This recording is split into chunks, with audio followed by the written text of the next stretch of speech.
Hey, thanks for joining me. Once again, we're going to delve into the old art that I have done.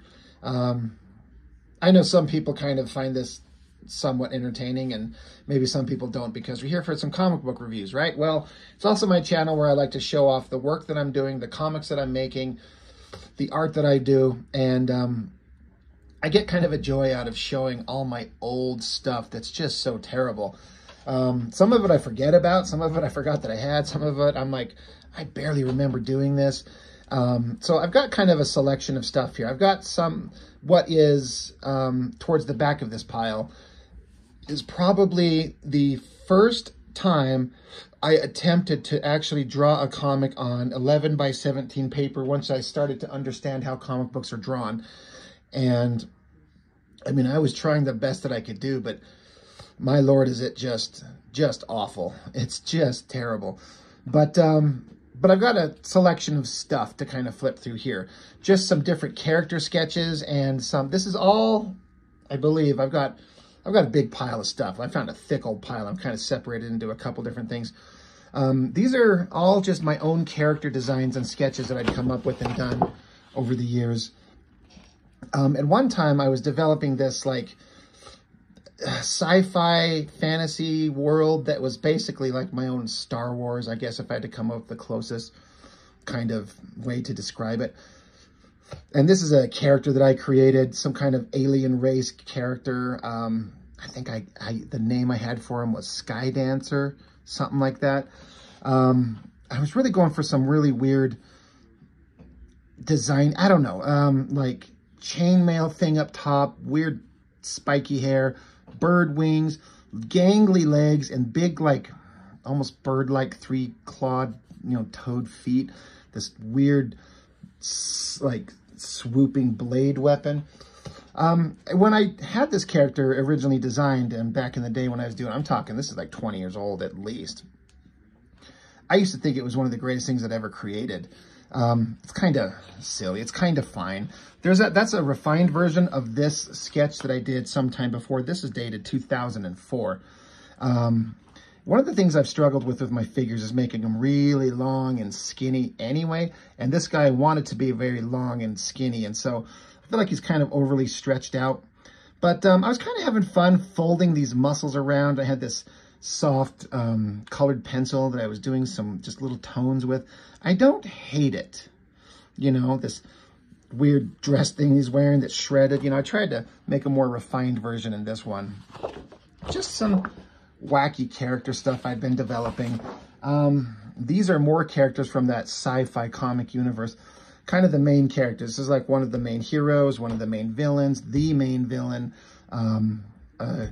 witch character that's kind of in the middle of the road between good and bad, and then a bad guy version. And if you follow my artwork and you know what I do, you know that I'm a guy that likes to draw nude figures, and man, this is going back forever, so I've been doing it for as long as I can remember. It's kind of okay. I kind of still don't, it's not great, but I don't hate it. I like the idea that I was going for. Kind of like this side headshot, these tattoo designs on her head. We're going to see these characters in some more of these pages. This is like a major science fiction story that I was coming up with that I was really into, and I had all these plans to do something with it, but I think I've kind of just stopped thinking about it and kind of grown beyond it. So this guy here is this character here. I just had this story idea in my head of this character. He was going to be in like a spaceship that crashed on this icy planet, and he's searching for something. So it's supposed to be snowy ground. You can see his feet tracks all the way going back into the distance. I used to fiddle around with these gray tone markers all the time, and I still like the effect that they can come up with. I really needed to stay with them and refine them, but I did eventually kind of abandon that whole thing with the gray tone markers. But it was fun. This is a wild one. I did this forever ago.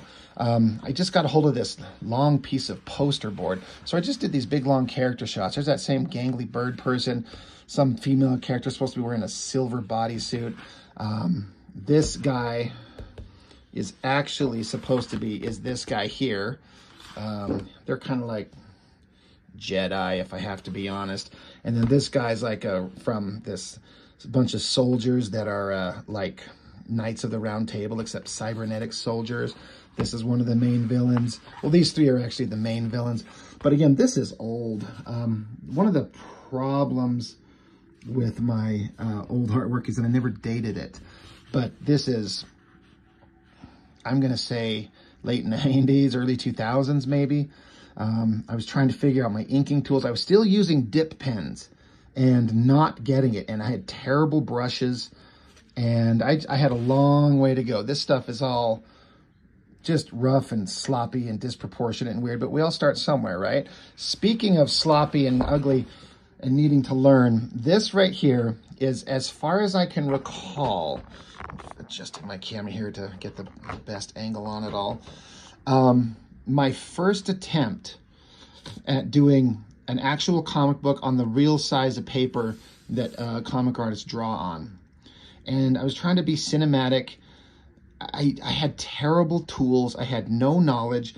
And one of my things is, like, I love to draw, or I love spaceships and vehicles and things like that, but I cannot draw them. Hence this terrible design of this long neck of this giant ship and this triangular shape to it. But just a total waste of space with small panel in space and then a planet, and then we get up closer on it and then closer on it. I get the cinematic vibe I was going for, but it's just such a sloppy mess. So that's page one. So there's a spaceship, right? And then we meet, this is supposed to be like the main villain. This is like the Darth Vader. And God, I don't know why. He's so skinny. He's like 12 heads tall. He looks kind of like a wuss. I always make him look kind of like sad in his eyes, not intimidating or anything. And then I was trying to do backgrounds in perspective and put in details. I was struggling so hard. I had no idea how to do this stuff. Look at this long, skinny guy. I mean, again, I was trying the best I could do, but this, and I was drawing on poster board, so this is some terrible paper, honestly. It would take pencil fine, but this ink, it's just awful. And the ink I was using was a thick sludge, and I had terrible brushes. I had no idea about a sharp, pointy brush to get a sharp snap. It just, I had nothing that was helping me out. But they set a course. The captain of the ship gives directions. We see a close-up of the guy. The ship takes off into space. And then this was going to be a really complicated interior page of technological backgrounds I had no idea how I was going to do. The ship jumps into warp. And then they eventually reach some kind of planet, and the main villain disembarks, talking with the captain, gets onto a shuttle, and leaves the capital ship, the main big ship.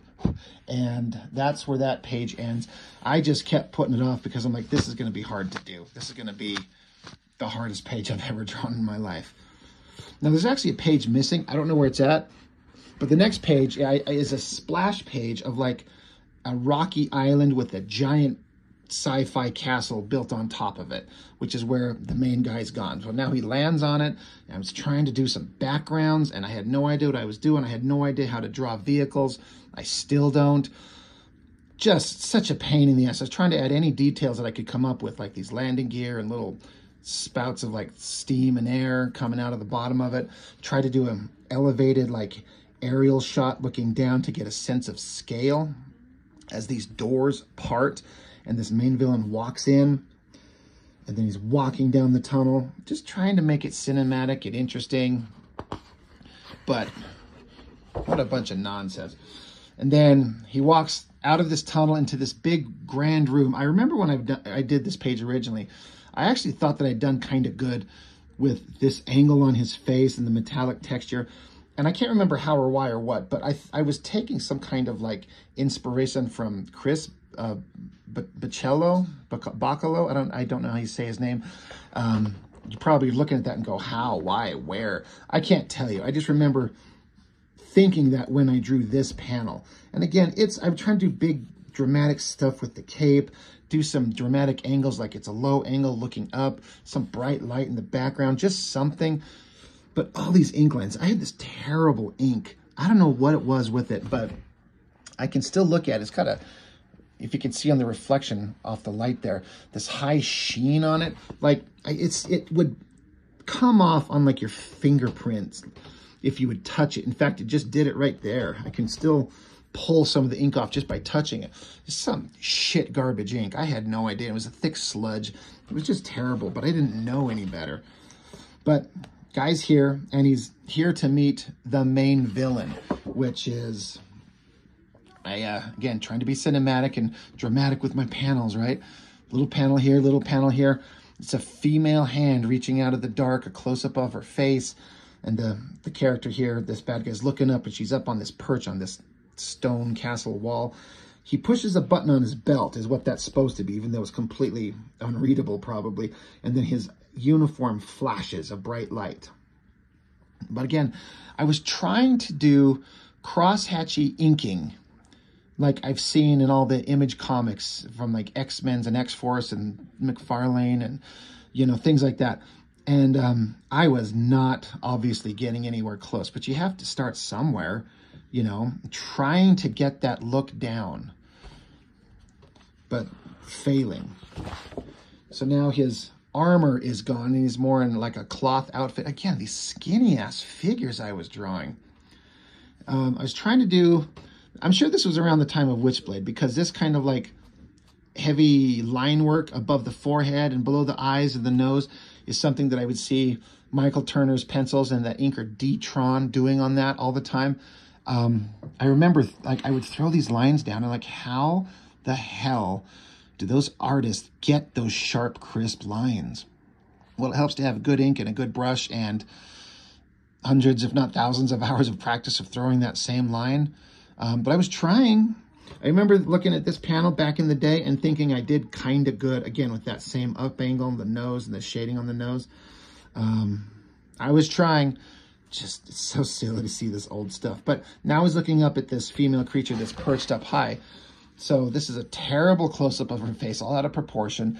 And she's some kind of like dragon creature with big dragon wings. Her race is bald. I have her undressed all the time. Why? It's just, I don't know. Not all the time, but when she's by herself, she just exists in a state of undress, because that's the stupid shit that I come up with.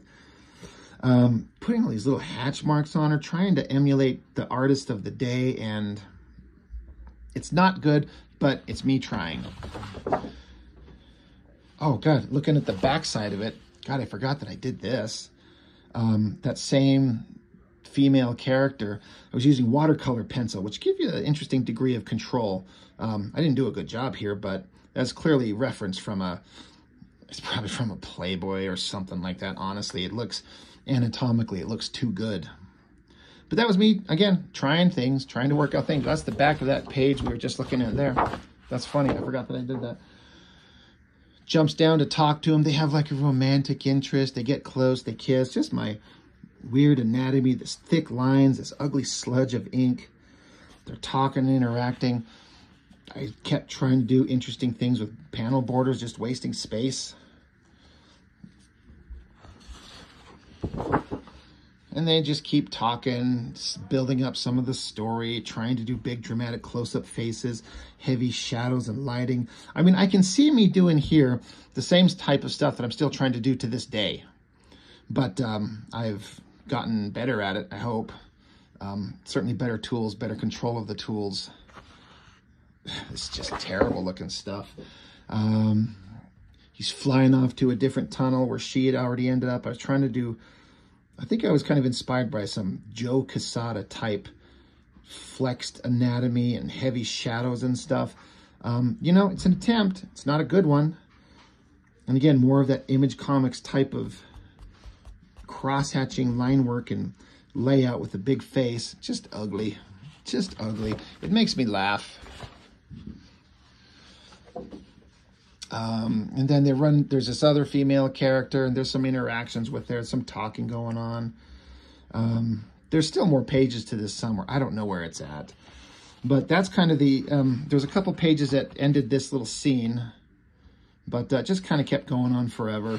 And then I jumped over to, oh yeah, this is the last page where they're like, she's casting a magical spell, like a portal, so you can see who they're supposed to be going to find. Is this guy lost in a forest somewhere?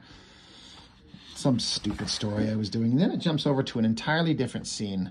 This is supposed to be this good guy witch character, this female character. It's supposed to be an elevated shot looking down as she's very dramatically, like Todd McFarlane style, like just a open silhouette shape, but her shadow cast on the ground. And this is me trying to do some kind of bullshit with this cape cloak blowing in the wind, but by God, it's just a pointy little arrow. Again, I was trying to come up with something, but she's in this cloak, close up of her face, and then she takes the robe off. And this was a design I come up with a long time ago that I used to really think I did really well. I used to really, really like this character design with all these details on her chest plate and these rib things. I've actually kept these rib plate design things and adopted onto someone else. But she's this witch character. She drops her robe, and then as the panels continue, it's supposed to be like the wind is blowing. And then in this panel, she puts up her hand and stops the wind. So all the blowing snow stops and drops. Her hair's not blowing in the wind anymore. Just trying to show that she's got power, magic, control over the elements, something like that. Close up of her eyes. And then I was trying to do some other artistic stuff where I thought I'd try some watercolor, I guess, on top of the pencils. It's a close-up of her. She brings up her hand, then opens it up, and like a magic glowing ball that teleports her is what it does. And I didn't draw it here, but it teleports her away. You can see I was getting kind of losing some interest because this stuff all looks terrible. But then it went to a page I was going to do a big sci-fi city shot. And so I was like, all right, I got to do the work. I got to put the work in. I got to do the details. So I busted out the 1-point perspective and tried to do all this low angle looking up. And looking at it, I don't hate it. If it was finished off, it still might work. But it looked to be like such complicated stuff. And then over here was supposed to be a couple long skinny panels of more city shots, and then this tall tower, and then a close-up of that tower right here, where the girl from the previous pages is teleporting to. And so she teleports herself into these chambers, which I suddenly was like, I don't know how to draw interiors of what is supposed to be in this ritzy, royal kind of chamber room. I have no clue. I have no idea what to put here. So there she is walking in close-up of her face, and in the bed is this like giant evil overlord bad guy with these giant horns. So he's asleep. But in here is this sword that she's after. There's always a magical special sword, right? I spent some time trying to put some details into it. So she walks up to it and sees it. So I've got the sword up front here. I kind of don't mind the basic idea of the composition here. This low angle, you know, looking at it from her from behind. Terrible drawings, lack of finishing the details, but the idea is there. But she's there to steal this sword. So she reaches for it and touches, and it's surrounded by a force field. Zap. So she, close up on her eyes, magic glowing. She's got her hands out in front of her, conjuring magic. Just looking at the terrible drawings and the terrible inking. But she's able to just pull the sword from its mounting place through the shield into her hands. Now she's holding on to it. She's like, all right, I got it. But then here is having the sword, it's kind of magical, and it starts reacting negatively to her. It starts shaking and vibrating, and she's kind of like, oh shit, oh shit, oh shit. And then eventually it calms down, and she's holding it while she's kind of pondering what she's about to do next. The main bad guy who was asleep is coming up behind her to get her. And that's as far as, oh yeah, there's this other page. This actually probably should have gone first, like this, where the sword was vibrating and she's trying to control it, close up of her face. Again, trying to do that Michael Turner pencils, D-Tron inks in Witchblade, that line work up there. It's just awful. But she does finally get control of that sword, and that's when this scene takes place. And then the bad guy shows up, and then I just surrendered and moved on to something else. So these are just ancient pages, you know, at least 20 years old, maybe 25 years old, honestly. I keep forgetting how old I am. But, you know, we all start somewhere, right? And we all have to have terrible work where it looks like we were, our reach was exceeding our grasp, or our grasp was exceeding our reach. Which way does that go? Either way, I was reaching for something that was out of reach. I could not get there. But that's how you get there, is by you keep trying. And the more you practice and the more you keep going, the closer you get to being able to reach that goal. And I'm still reaching. I'm still trying.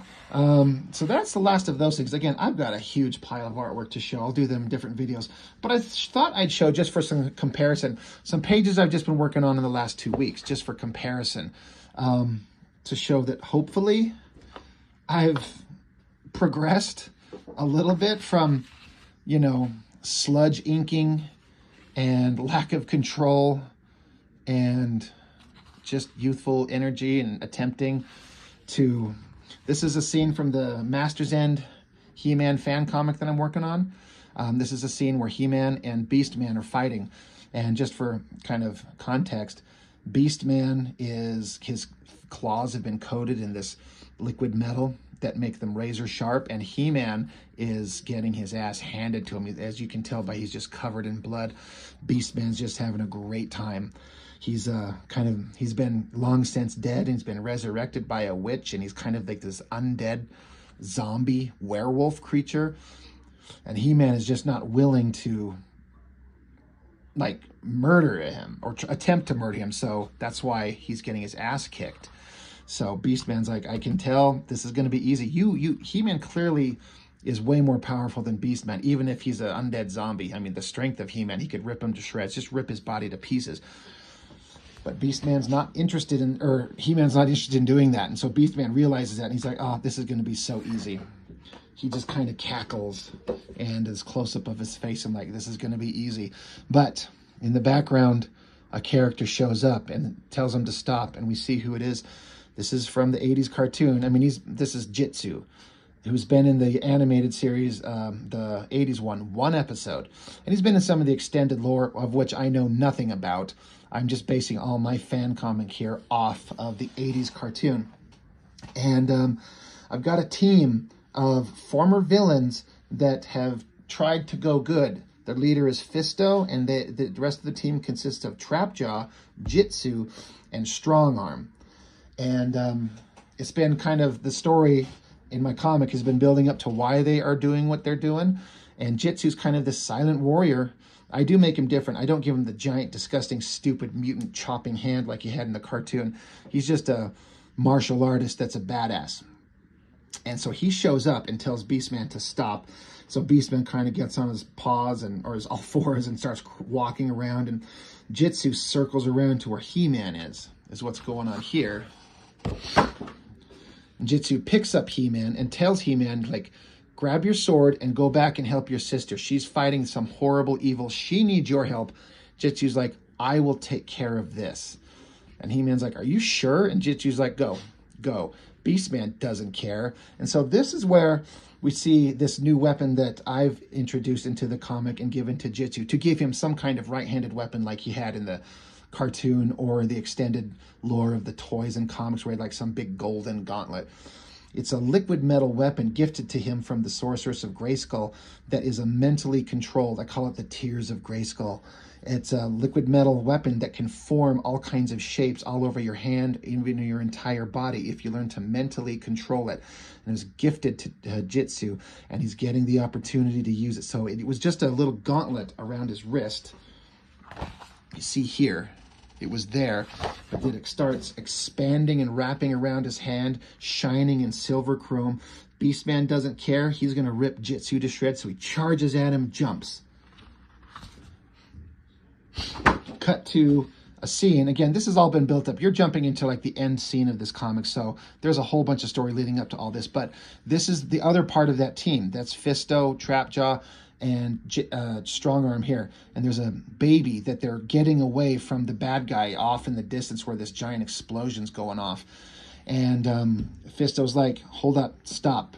He hands the baby to Trapjaw, because Jitsu was with these guys, and Jitsu took off to go do something, which is to help He-Man. They don't know what he went to do, but now Fisto's stopping. He's like, wait, stop. I can't keep going on, guys. Here, Trapjaw, take the kid, give me your rocket pack. And Trapjaw's like, where the hell are you going? And he's like, I'm going back to go help. And he's kind of, Trapjaw's like, what, are you fucking crazy? We can't solve the problem that's going on. I'm being a little bit vague so people can read the story. And Fisto's like, look, this is important. You know why I have to go. There's something important for me to go back to. Take this baby and get it back to its parents back in the village. There's some a little bit sharper cross-hatching attempts doing the same kind of thing. Hopefully it's a little bit nicer and clearer. So Trapjaw is like, all right, I mean, you're crazy. And Fisto just takes off, telling Trapjaw, I'm trusting you. Take that baby back to where it's supposed to be. I'm going to go back into the battle. Pff, blasts off. And Trapjaw just looks on. And the dialogue will actually be more impactful. I'm just being kind of vague to keep the story, you know, spoiler-free. But Trapjaw looks on. Meanwhile, we cut back to Jitsu and Beastman. Beastman was charging at Jitsu. So as Beastman swipes, Jitsu just thrusts his arm forward and deflects it. So that's why these little sparky kind of effects are going off on his hand right there. Then again, Beastman swiping with his other hand, which Jitsu deflects. And then Jitsu does like a straight hand, like throat jab to Beastman here, which would kill a normal creature. But Beastman's just sitting there going, good try, good try. So Jitsu rips his shirt off because we've got to have some muscly men fight. And then the liquid metal weapon that's covering his fist, he's mentally controlling it to ooze over onto both hands. And it's so his both hands will be covered in this liquid metal weapon. I was actually working on this page just yesterday. So that's how recent this page is as of this recording. And then the following 2 pages are actually in the hands of Master Inker Chuck Gibson, who's been working on them on his channel. So, you know, Jitsu forms the liquid metal weapons onto his hands. And then what happens next, I've got the penciled pages, is Jitsu forms claws, very much like a certain Marvel mutant. Beastman leaps at him. Jitsu shreds one arm off of him, bam, and then rips his guts out there, bam. And then we do a great big uppercut slice on Beastman, just shredding his guts out. And again, Chuck Gibson's working on the inks on these, and I've seen his progress, and they look fantastic. I can't wait to get the finished versions in hand. So that's what's happening there. And then I was literally penciling this page just today, earlier in the day, where Jitsu's standing in the foreground. His liquid metal hand is reforming to a new weapon. Beastman's over here. Blood's going to be pouring out of his guts. He's got one arm severed off, but Beastman just picks up his severed arm and reattaches it. And he's like I'm an undead creature. You can't defeat me like that. That's not how this works. So Jitsu poses, gets a new single-bladed weapon, and then just plows it straight through Beastman's chest, right through his heart. There's a close-up of Beastman looking at Jitsu. Beastman's like, good attempt.